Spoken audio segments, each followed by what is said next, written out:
SolidWorks shorts की इस video में हम लोग देखने वाले रेफरेंस प्लेन के बारे में। तो गाइस यहाँ पे फ्रंट प्लेन है। फ्रंट प्लेन पे मैं सिंपली क्लिक करके स्केच ड्रॉ करता हूँ। तो यहाँ पे मैं आपको रेफरेंस प्लेन के बारे में सिखाने वाला हूँ। तो यहाँ पे मैं एक सिंपल एक स्क्वायर ड्रॉ करता हूँ। स्क्वायर ड्रॉ करने के बाद मैं इसको फीचर्स में जाके एक्सट्रूड कर लेता हूँ। तो ये हम लोगों ने पहली बार देख लिया था और ये इतना भी मुश्किल नहीं है, कुछ नहीं किया मैंने यहाँ पे सिंपली। तो यहाँ पे अगर मुझे कोई रेफरेंस प्लेन चाहिए, जैसे कि समझो कि इस प्लेन से लेकर यहाँ तक मुझे 10 सेंटीमीटर लंबे पे एक रेफरेंस प्लेन चाहिए। मेरी कुछ भी रिक्वायरमेंट हो सकती है। यहाँ पे 10 सेंटीमीटर पे मुझे कुछ करना है, 10 mm पे मुझे कुछ करना है। तो यहाँ पे मैं जाके सिंपली प्लेन पे सिलेक्ट कर लेता हूँ। तो यहाँ पे मैं प्लेन पे सिलेक्ट करने के बाद आपको देखिए रेफरेंस प्लेन इस्तेमाल करने के लिए कुछ चीज़ें सीखना बहुत ज़रूरी है। आप किसी भी स्केच के अंदर ना हो, अगर आप यहाँ पे स्केच के अंदर जाके एडिट स्केच पे क्लिक कर देते हो, तो एडिट स्केच के अंदर हो आप और फिर जाके फीचर्स टैब में जाके यहाँ पे रेफरेंस प्लेन का ट्राई करते हो तो रेफरेंस प्लेन नहीं आएगा। तो इसके लिए याद रखना कि आप हमेशा एग्जिट स्केच के बाद यहाँ पे आपको रेफरेंस प्लेन पे क्लिक करना है। रेफरेंस प्लेन पे क्लिक करने के बाद ये आपको पूछेगा कि आपको कौन सा रेफरेंस देना है। तो किसी भी एक प्लेन को सिलेक्ट अगर आप कर लेते हो तो इस प्लेन के आगे वो प्लेन आ जाएगा। तो यहाँ पे ऑप्शन है कि टेंजेंट करना है या फिर पैरेलल करना है। कोइंसाइड का मतलब उसी प्लेन के आगे। तो यहाँ पे जो D1 दिख रहा है तो ये ऑफसेट डायमीटर है। तो यहाँ पे आपको कोइंसाइड कर लिया तो आपने यहाँ पे सिंपली उस प्लेन पे ही स्केच करने के लिए अलग एक प्लेन सिलेक्ट कर लिया है। तो यहाँ पे मैं पैरेलल पे क्लिक कर देता हूँ। पैरेलल पे क्लिक करने के बाद कुछ इस तरह से आएगा, उस प्लेन को पैरेलल प्लेन आ जाएगा।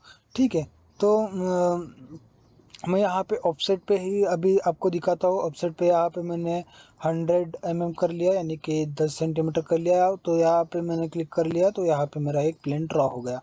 तो मुझे इस 10 सेंटीमीटर आगे जाके कुछ समझो की चीज़ चाहिए मुझे। जैसे कि समझो यहाँ पे मैंने एक प्लेन पे जाके स्केच का ऑप्शन किया। स्केच पे जाके यहाँ पे मैंने एक सर्कल ड्रॉ किया। सर्कल ड्रॉ करने के बाद मैंने यहाँ पे फीचर्स पे जाके एक्सट्रूड पे क्लिक किया।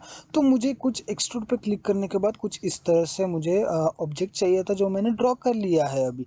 अभी ये ऑब्जेक्ट ड्रॉ करने के बाद आपको एक सिंपल चीज़ तो समझ में आई होगी कि ऑफसेट प्लेन कैसे सिलेक्ट कर लेते हैं।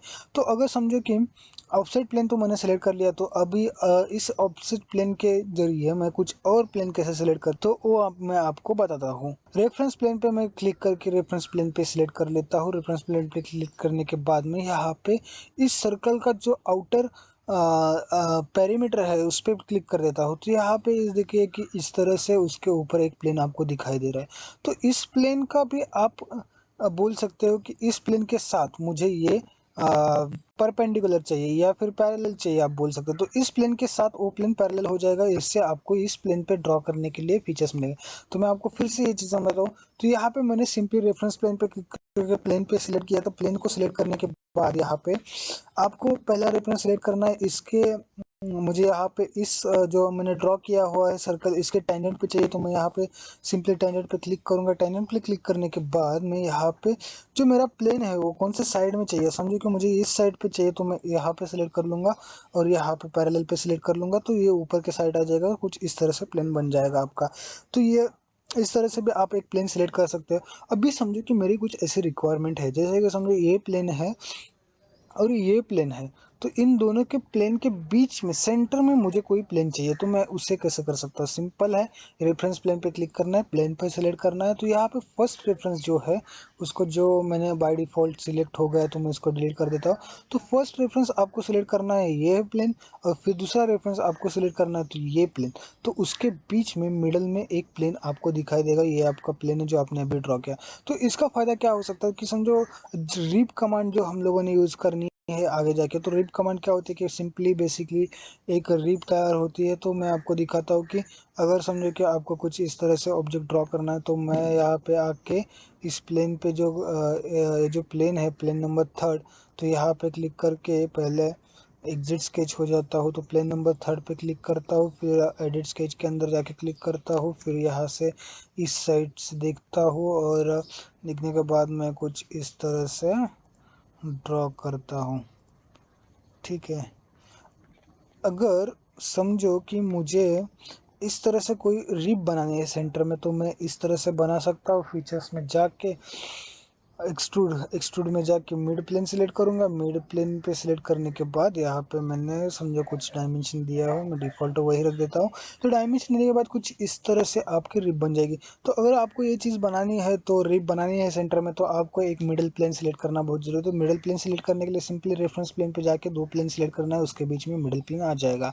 तो इस तरह से हम लोग रेफरेंस प्लेन का जो कुछ ऑप्शंस है वो इस्तेमाल कर सकते हैं। यहाँ पे थर्ड रेफरेंस भी है कुछ, लेकिन अभी फ़िलहाल के लिए आप इतना सीख लीजिए, इतने से आप बहुत कुछ बना सकते हैं। थर्ड रेफरेंस वगैरह बाकी चीज़ें है वो सीखने की ज़रूरत नहीं है, क्योंकि सॉलिडवर्क्स पूरा सीखना भी ज़रूरी नहीं है। उतनी ही चीज़ें सीखो जितने से आपका काम बन जाए और अच्छी तरह से काम बन जाए, आपका स्पीड भी अच्छा हो। इतना सीख गए तो आप सॉलिडवर्क्स को पूरी एक्सप्लोर कर पाओगे, क्योंकि इसमें बहुत सारे टैब्स है, बहुत सारे फीचर्स है, बहुत सारा कमांड्स है। तो आपको उतने ही कमांड सीखना ज़रूरी है जितना आपको ऑप्टिमाइज समय में अच्छे से अच्छा रिजल्ट देगा।